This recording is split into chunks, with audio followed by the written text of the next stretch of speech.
family, they're kind of required to love you no matter what.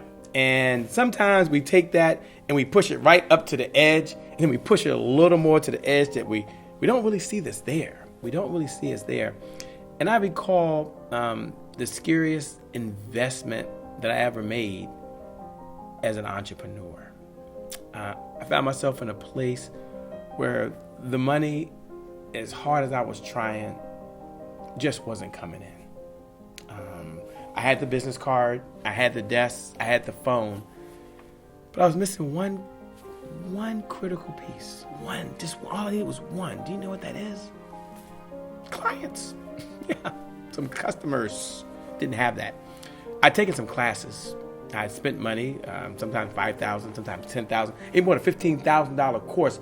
I had burnt through my funds, and so I was down, but I wasn't quite out yet.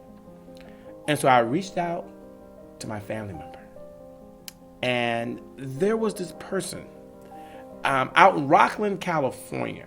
They had a course. Okay, it was $5,000. Now, okay, $5,000 might not seem like a lot of money today, but $5,000 back then was like $5 million.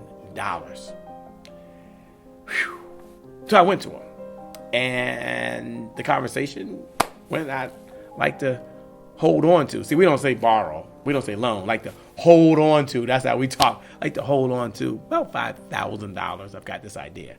Now, in his mind, this was another get-rich scheme. When I say get-rich scheme, not that I was being scammed, but it's like, okay, someone else is promising you they're going to teach you how to do something and make you money. Like, how many of these have you gone through? Now, I'm fortunate because my family member, my brother, loves me. And that doesn't mean he's going to give me $5,000. So they're not going to really, like, put me down.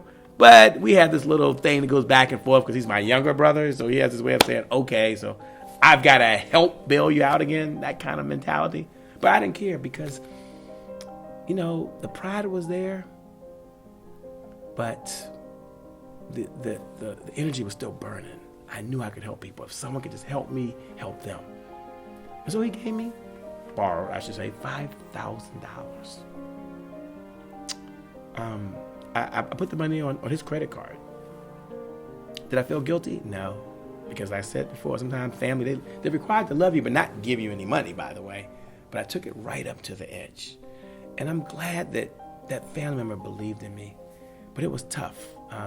It did hurt from a pride perspective because I knew I had to explain something. See, when you borrow money and ask for money from folks, they are required to ask you the who, what, when, where, and how. It gives them like all the rights and privileges to dig into your life. And although it's a family member, some things you just don't want family to know either. You really don't.